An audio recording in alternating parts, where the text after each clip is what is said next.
You're watching Cars.tv.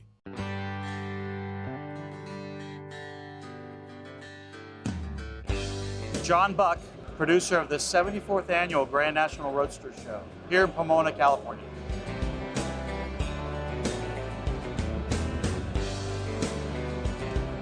This year we have 9 cars competing for America's Most Beautiful Roadster.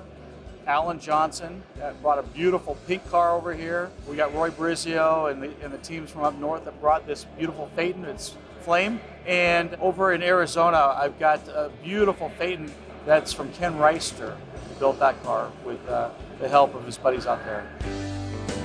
So on the Roadsters, they're looking for America's Most Beautiful Roadster. We know that beautiful is subjective. So what they do is actually put the owner of the car in the car, they drive it in front of them, they listen to how the car sounds, they look and see how that person fits in the car, they look at the theme of the vehicle, does it match all the way through the details, the engineering of the vehicle, and then they get together and they pretty much rip all the cars apart, and the one with the least flaws wins, right?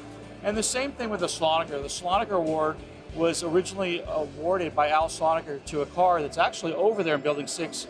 In 1974, Dan Woods built the Butcher truck, and it's that yellow C cab that's over by the trophy, and then you see that field of 11 that are vying for that, and I mean it's right down to the nuts and bolts.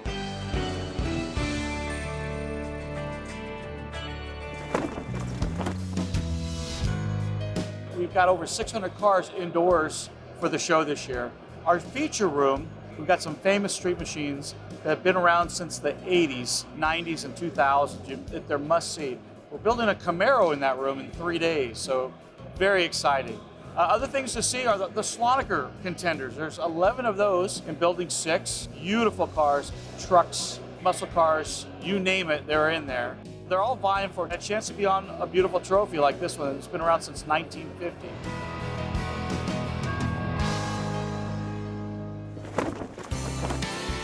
Building 5, which is just to our left, is our custom hall. You got guys in there like Gene Winfield, who's in his 90s, and he's still here. You got cars built by Johnny D'Agostino and Oz Welch, which are absolutely gorgeous cars. In the building next to him, Building 8, you got Jerry Logan's custom car. You got lowriders in there. You got all kinds of different vehicles. They're all together, motorcycles that are in Building 8. So you got an array. Building 7, again, street rods, muscle cars, lowriders, Bel Airs, you name it, they're all in there. So it's something to see every building. Building 10 is our Suede Palace, and that's a cultural throwback in time in the 40s and 50s. Rockabilly bands and the clothing and the people and the vendors that are all there to support the culture. It's just a great gathering.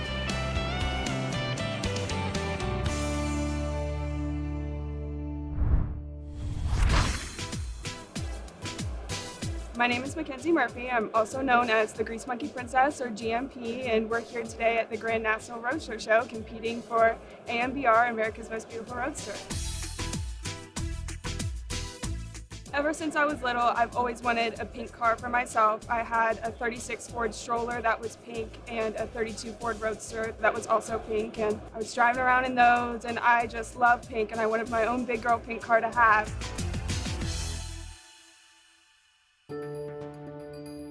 I convinced my dad my senior year of high school to do a senior project to build a 32 Roadster, and we knew exactly who we wanted to build it, Johnson's Hot Rod Shop. We have been family friends for a long time, ever since I was little. They watched me grow up, and so we knew they were the people to build the car for us. This is a 32 Ford Roadster with a 400 horsepower small block Chevy with a 3-deuce transmission setup with a fuel injector. We wanted to go with a traditional look but with modern reliability. So all of the parts on the car are pretty much modern, like the Kinmont brakes. They have that traditional look, but they have the modern braking system inside.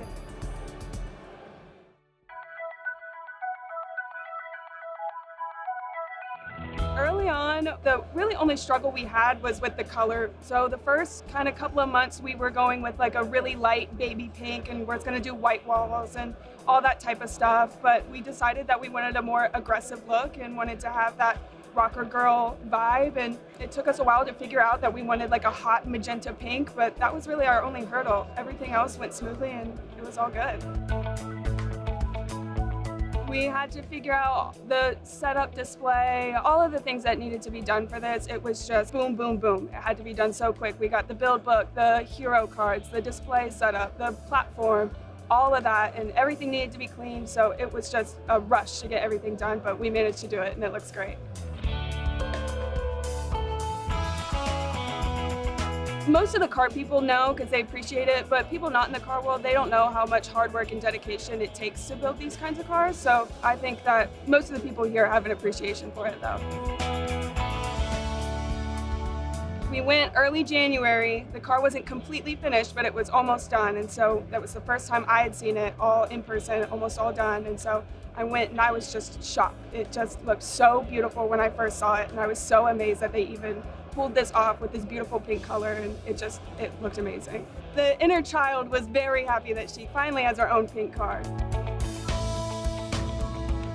This is actually my first time ever being here. It's been a dream. My dad, also it's been his dream to come out here, so we're kind of sharing the dream together, and it's just very exciting to be out here and to even be picked is an award itself, in my opinion. So I'm very excited to be picked among all the other cars and even be a contender. So it's just a really big deal for my dad and I to be here.